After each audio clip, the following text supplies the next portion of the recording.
The ED2030 rally held by Advisor Paul Tungwarara in Marondera yesterday fell short of expectations, drawing a low turnout from residents and party supporters. Sarabina Mashkubda Yuwachins Mashonaland East rejects ED2030 as Tungwarara's Marondera rally flops. Low turnout signals total rejection. Lolo subscribe bola got on the bell icon. Tuna Pindi Yamakumi channel Rambira Chiti.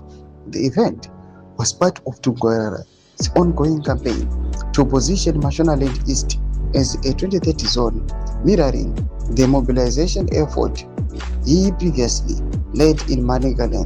The strategy has been to rally grassroots structures behind extending President Emerson Mnangagwa's term beyond 2028 under the 2030 banner.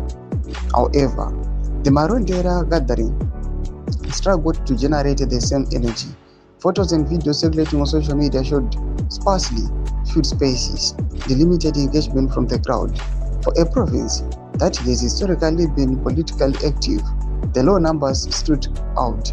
Political observers say the result reflects growing resistance to the ED2030 agenda in Mashonaland East.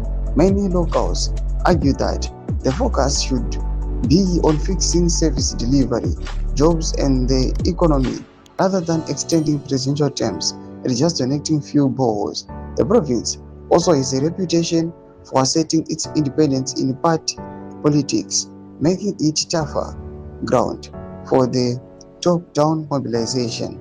Tungwarara's team had hoped to replicate the Mnangagwa model, where rallies and community engagements were used to build visible support for ED2030 in Mashonalaland. The campaign gained traction through coordinated structures and cash donations from Tungwarara. Mashonaland East appears to be different test case. Yoma developments are good upon by Nagome section medals of Muro and more to be on the page for each.